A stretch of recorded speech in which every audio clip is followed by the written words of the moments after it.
क्या समझो, आज का चैप्टर है वायुमंडल, इकाई 5 कक्षा 7, ठीक है, यूनिट 5 है ना। वायुमंडल देखो, एटमॉस्फेयर क्या होता है वो समझो, वायुमंडल किसे कहते हैं। एक होता है पर्यावरण, ठीक है, पर्यावरण क्या होता है वो समझो पहले, पर्यावरण समझो फिर वायुमंडल बताते हैं। परिधन आवरण ये कहलाता है पर्यावरण, ठीक है। पर्यावरण, पर्यावरण मतलब ये होता है, परि मतलब होता है चारों, जो हमको चारों तरफ से किसी न किसी माध्यम से घेर रखा है उसको हम क्या कहते हैं, पर्यावरण। वही आवरण जो कहलाता है उसको हम पर्यावरण कहते हैं, ठीक है। अब देखो वातावरण क्या होता है वो समझो। जैसे हम जहां पर हैं मतवार में, यहाँ पर विभिन्न प्रकार की गैसें हमको चारों तरफ से घेर रखी है, ठीक है। उन सभी गैसों के मिश्रण का समूह ये कहलाता है आपका, क्या कहलाता है, एटमॉस्फेयर, वायुमंडल कहलाता है। देखिए पृथ्वी के चारों विभिन्न प्रकार के लिखे, पृथ्वी के चारों विभिन्न प्रकार की गैसों का मिश्रण आवरण है। जो चारों ओर गैसें है ना, उसमें विभिन्न प्रकार की गैसें है, जैसे नाइट्रोजन है, ऑक्सीजन है, आर्गन है, कार्बन डाइऑक्साइड है, हीलियम है, हाइड्रोजन है। इन सब गैसों का मिश्रण वातावरण में उपस्थित है, समझे कि नहीं। यही क्या कहलाता है, वायुमंडल कहलाता है। बात समझ आई। हम लोग सांस लेते नहीं लेते हैं, बोलिए। अरे हम तो लेते हैं, तुम लोग पता नहीं लेते हैं। तो जो सांस लेते हैं उसमें ऑक्सीजन मतलब गैसें जाती है, उसमें ऑक्सीजन मात्रा सबसे ज्यादा होती है। जब हम सांस लेते हैं तो सोचो पौधे लेते होंगे नहीं लेते होंगे, लेते हैं ना, वो भी सांस लेते हैं। पौधों के शोषण के लिए कार्बन डाइऑक्साइड अति आवश्यक है। हमारे शोषण के लिए सबसे ज्यादा जरूरी क्या है, हमारे श्वसन के लिए, सांस लेने के लिए क्या जरूरी है, ऑक्सीजन। वो ऑक्सीजन हमको कहाँ से प्राप्त होता है, पौधों से। आए बस नहीं, पौधे हमको ऑक्सीजन देते हैं। जब हम लोग सांस लेते हैं तो हमारे अंदर से कार्बन डाइऑक्साइड तथा अन्य गैसें निकलती हैं। वो जो अन्य गैसें निकलती हैं वही सब क्या करती हैं, प्रकाश संश्लेषण में मदद करती है। जब प्रकाश संश्लेषण होता है तो पौधे ऑक्सीजन बनाते हैं तथा ग्लूकोज बनाते हैं, वही ग्लूकोज जो हम लोग भोजन के रूप में ग्रहण करते हैं, ठीक है। ये देखो वातावरण नीचे से लेकर के ऊपर तक कई 100 किलोमीटर तक फैला हुआ है। आगे समझ में नहीं, जैसे इस प्रकार से अगर मैं समझाऊं, इसको मैं हटा रहा हूं फिर समझाता हूँ।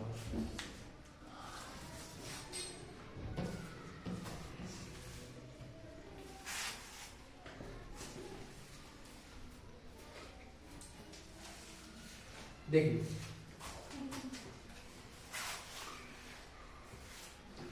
ये है, ये देखो मान लो एक मैं पूरा बना रहा हूँ। सबसे ज्यादा इसमें जो मात्रा है वो दो गैसें हैं, दो गैसों में नाइट्रोजन है और ऑक्सीजन है। नाइट्रोजन की मात्रा वातावरण में, नाइट्रोजन की मात्रा वातावरण में लगभग 78% है। पीछे बैठ जाओ, 78%, 78%, ठीक है। ऑक्सीजन की मात्रा लगभग कितनी है, 21%। दोनों जोड़ देंगे कितना हो जाएगा, 99%। तो सोचो 100% टोटल कैसे है, जिसमें से ऑक्सीजन नाइट्रोजन मिलकर 99% बना दिए, तो बचा कितना, 1% बचा ना। ऑक्सीजन की मात्रा लगभग 21% है और नाइट्रोजन की मात्रा 78% है। ये नाइट्रोजन करता क्या है, कार्बन डाइऑक्साइड और नाइट्रोजन तथा अन्य गैसें मिलकर के प्रकाश संश्लेषण मदद करते हैं। जब प्रकाश संश्लेषण जिसके द्वारा पौधे भोजन बनाते हैं उसको प्रकाश संश्लेषण कहते हैं, ठीक है। प्रकाश संश्लेषण, कोई पूछे प्रकाश संश्लेषण आप बताएंगे जिसके द्वारा पौधे अपना भोजन बनाते हैं। अरे पौधे भी भोजन करते होंगे ना जी, उसमें सजीवता है, वो भी सजीव है। सजीव कैसे है, सजीव किसे कहते हैं, देखो जिसमें वृद्धि होती है, जिसमें विकास होता है, जो गमन कर सकता है, ठीक है, जिसमें प्रोटोप्लाज्म पाए जाते हैं, मतलब जीवद्रव्य पाए जाते हैं, उसे सजीव कहते हैं। बात सुनी नहीं। तो पौधों में सब सारी चीजें उपस्थित है। पौधे वृद्धि करते हैं नहीं करते हैं, अरे बढ़ता नहीं है, बढ़ रहा है ना, इसलिए सजीव है। ऐसे होता है ये बेंच बढ़ा कभी, ये निर्जीव है। ये मार्केट इतना दिन से लिख रहा हूँ, बढ़ा उतना है ना, टोपियो बढ़ गया होता रोज थोड़ा थोड़ा बढ़ता, टोपी बढ़ गया था, इतना आगे आ गया है। आदमी सजी बढ़ाते हैं। आदमी बढ़ता, आदमी सजीव है ना, आदमी सजीव है इसलिए बढ़ता है। तो प्रकाश संश्लेषण के द्वारा ही पौधे क्या करते हैं, भोजन करते हैं। भोजन करते हैं तभी तो बढ़ेंगे। भोजन के नीचे से क्या लेते हैं, जल और खनिज पदार्थ। जमीन नीचे से जल लेते हैं, तुम लोग थोड़ी ऊपर पानी कर सकते हैं, नीचे से लेते हैं। और वातावरण से कार्बन डाइऑक्साइड लेते हैं, ये कार्बन डाइऑक्साइड है, और नाइट्रोजन, ये सब मिलकर के क्या होता है, प्रकाश संश्लेषण की क्रिया संपन्न होती है, जिसके द्वारा पौधे भोजन बनाते हैं। समझाया? अब देखो यहाँ पर हो गया, देखो 1% में आर्गन है, कार्बन डाइऑक्साइड है, हाइड्रोजन है, हीलियम है, ओजोन है। ये सब गैसें मिलकर केवल 1% में है। 99% केवल 2 गैसें उपस्थित है, नाइट्रोजन और ऑक्सीजन। कार्बन डाइऑक्साइड की मात्रा है आपका लगभग हो जाएगा 0.03%। ठीक है, 0.03% कार्बन डाइऑक्साइड है। क्या समझे? 0.03% कार्बन डाइऑक्साइड है वातावरण में, ये इतना कम है। इससे ज्यादा बढ़िया है ना, तो लगेगा सांस फूलने, सांस नहीं ले पाओगे तुम लोग। ठीक है, यहाँ जो ढेर सारा जंगल है, कोई दिक्कत नहीं है। शहरों में बड़ा दिक्कत होता है। तुम लोग बहुत अच्छे स्थान पर हो, शहर जिंदगी अच्छी नहीं है। हम लोग सबसे अच्छे हैं। शहर के सच में शहर जिंदगी ठीक नहीं है, वोमिटिंग आती है, उल्टी आता है, इतना ज्यादा प्रदूषण है वहां पर। यहाँ एकदम स्वच्छ वातावरण है। एसी किसी घर लगा है, कूलर लगा है, कोई जरूरत नहीं है। इतना बढ़िया खुले हवा चलता है, मस्त मस्त। बाहर बिछा के बैठ जाओ, चाहे वही सर्दी कभी नहीं बात है।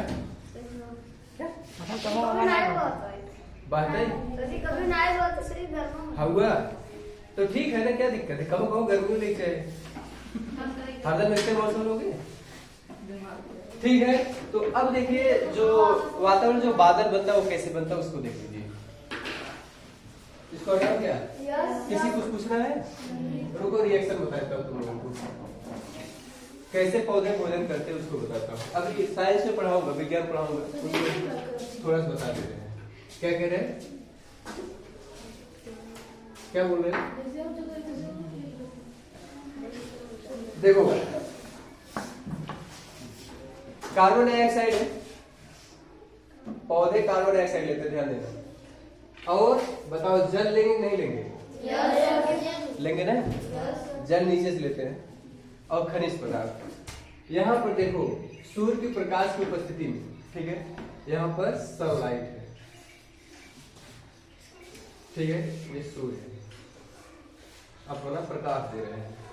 ठीक, सनलाइट की उपस्थिति में क्या होगा, देखो C6H12O6 बनेगा, प्लस ऑक्सीजन बनेगा, और प्लस जलवाष्प बनता है, जलवाष्प बन के उड़ जाता है। ठीक है, ये जलवाष्प बन के उड़ता है, ठीक है। तो ये जो बना है, ये वाला हम लोग लेते हैं भोजन को। जैसे ये सब जो गेहूं चावल नहीं होता है, उसका जो अनाज होता है हम लोग खाते हैं ना, तो यही है, ग्लूकोज फ्रक्टोज उसमें पाया जाता है सब। और ये वाला हम क्या करते हैं, ये वाला क्या करते हैं, पीते हैं। ये क्या है, ऑक्सीजन, इसी के द्वारा आप जिंदा है। अगर इसकी कमी हो गई तो हैप्पी बर्थडे निश्चित है। बड़ा खुश मत हो, हैप्पी बर्थडे वाले निकल जाओ ऊपर, ठीक है। ये जो ऑक्सीजन जरूरी है, तो ये जो पौधे, ऑक्सीजन कहाँ से प्राप्त हुआ हमको, पौधों से। एक कार्बन डाइऑक्साइड कहाँ से मिला पौधों को, हमसे। इसलिए हम पौधों से है, पौधे हमसे, दोनों के बीच में रिलेशनशिप है। क्या समझे? अब देखो किस प्रकार से धुंध बनता है, कोहरा बनता है और बादल बनते हैं, इसको हटाए, लिखना चाहो लिख लो, फिर से लिखो, ये ग्लूकोज लिख लो, इसका नाम ग्लूकोज है, ग्लूकोज। ये ऑक्सीजन हो गया,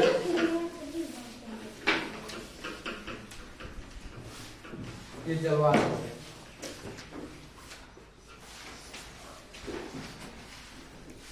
ये कार्बन डाइऑक्साइड है,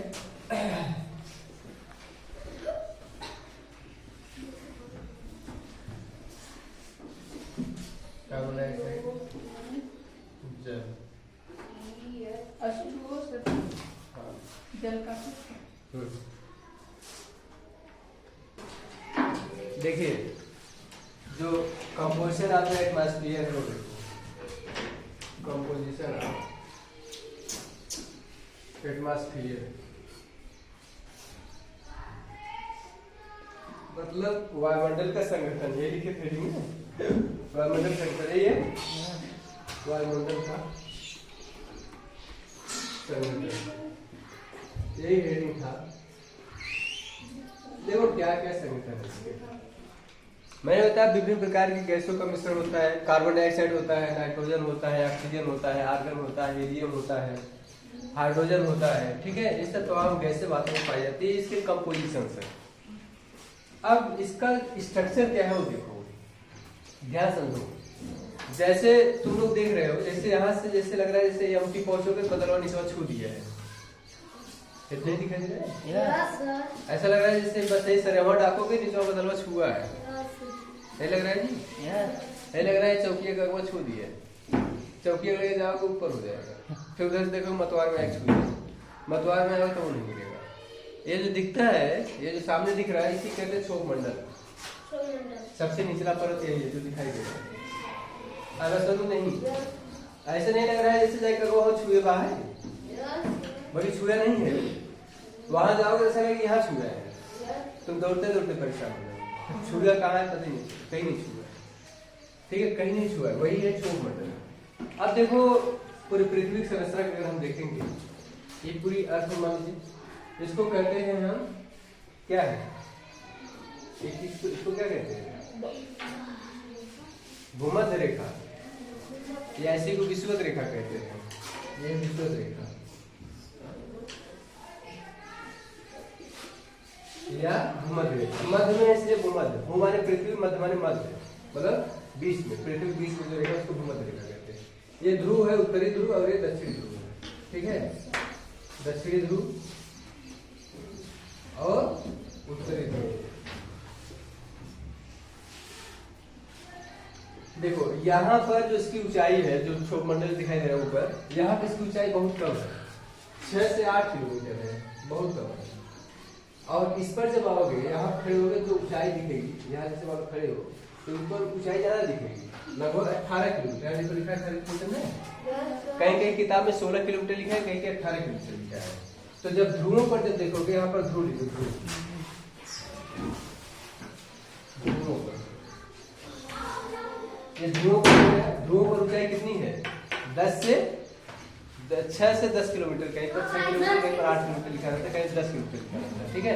पीछे बैठो, पीछे बैठ जाओ, कहीं पर 6 किलोमीटर है, ठीक है, लिखा है, कहीं पर 8 किलोमीटर लिखा है, चिंता मत करिएगा, बस ध्रुवों पर ऊंचाई कम होती है बस।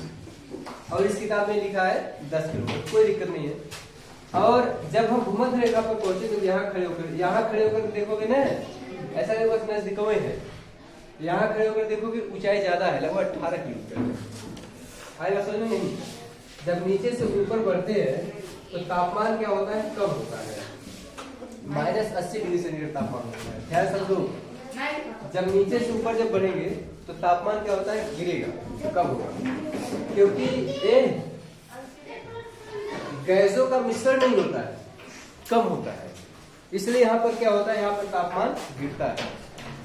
जब इसके ऊपर बढ़ेंगे, ध्यान से देखो, इसके ऊपर जब बढ़ेंगे ऐसे कंडीशन में क्या होगा, यहाँ पर विभिन्न प्रकार की गैस है, उसका नाम है ओजोन।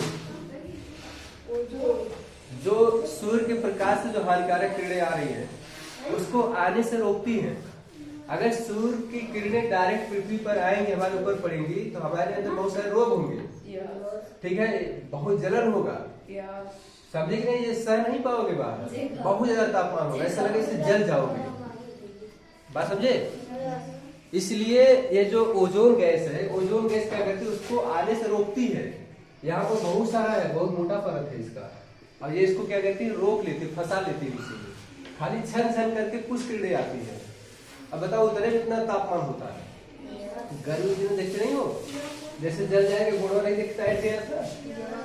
अब बताओ अगर डायरेक्ट पूरी किरणें आएंगी तब क्या होगा, पिघल जाओगे, ठीक है, हम नहीं पिघलेंगे, सब पिघल जाओगे, ठीक है, चाहे जो रहेगा सब मरेगा। इसीलिए देखिए इन यहाँ पर गैस की मात्रा ज्यादा है, ये कीड़ों को अवशोषित कर लेती है, इसलिए यहाँ पर तापमान क्या होता है, बढ़ जाता है। यहाँ पर तापमान घटता ही नहीं, बढ़ता है हो जाएगा।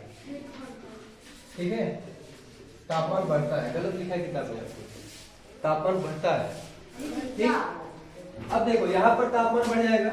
18 से 50 किलोमीटर की ऊंचाई पर पाया जाता है समताप मंडल, इसको स्ट्रेटोस्फीयर कहते हैं। स्ट्रेटोस्फीयर या इसी को समताप मंडल कहते हैं। ध्यान से समझो अरुण, बोर्ड पर देखो। जैसे इसके ऊपर बढ़ेंगे इसको कहते हैं मध्य मंडल। यहाँ पर गैसों कमी हो जाती है। यहाँ पर गैस सबसे ज्यादा थे इसलिए तापमान ज्यादा था, यहाँ पर गैस बहुत कम है इसलिए तापमान क्या है, घटेगा। 50 से 80 किलोमीटर ऊंचाई पर जाते हैं तो -100 डिग्री सेंटीग्रेड तापमान में गिरावट आ जाता है। -100 डिग्री सेंटीग्रेड तापमान कम हो जाता है, बर्फ बन जाओगे जाकर, वहाँ बर्फ होता है। कभी कभी सफेद का बदलवा नहीं दिखता है, वो सब बर्फ होता है, उसको कपासी बादल कहते हैं। ठीक है, आप कपास ऐसा दिखता है, वही कपासी बादल है। तो यहाँ पर -100 डिग्री सेंटीग्रेड तापमान का गिरावट आ जाता है। समझ में आया? ये तुमको समझ में आ रहा है? ठीक है, तो अब इसके ऊपर जब बढ़ेंगे, ये मध्य मंडल के ऊपर जब बढ़ेंगे, यहाँ आयन मंडल आएगा। यहाँ पर आयनों की मात्रा बहुत ज्यादा, गैसों की मात्रा बहुत ज्यादा हो जाती है। जैसे हीलियम है, नियान है, आर्गन है, ये सब इनकी गैसों की मात्रा बहुत ज्यादा हो जाएगी। जब गैस की मात्रा ज्यादा हो जाएगी तो तापमान बढ़ेगा घटेगा, बढ़ेगा। इसलिए यहाँ पर तापमान क्या होता है, बढ़ जाता है, ज्यादा बढ़ जाता है। 80 से 400 किलोमीटर की ऊंचाई पर तापमान बहुत ज्यादा बढ़ जाता है। यहाँ जाओगे तो क्या होगा, यहाँ जाओगे पिघल जाओगे, एक तो हड्डी गुड्डी नहीं बचेगा, समझे? अब इसके ऊपर जब जाएंगे तो इसको कहते हैं वायुमंडल। वायुमंडल का तापमान मात्र 1000 डिग्री सेंटीग्रेड से ऊपर होता है। 1000 डिग्री सेंटीग्रेड कब हो जाते हो, 1000 डिग्री सेंटीग्रेड मतलब ये होता है कि ये सब जो मेटल्स हैं पिघलना शुरू हो जाते हैं। 1600 डिग्री सेंटीग्रेड पर लोहा पिघल जाता है, समझे? उसके ऊपर बढ़ेगा क्या हाल होगा। तो इसके ऊपर 1000 डिग्री सेंटीग्रेड से ऊपर तापमान बढ़ जाता है वायुमंडल में।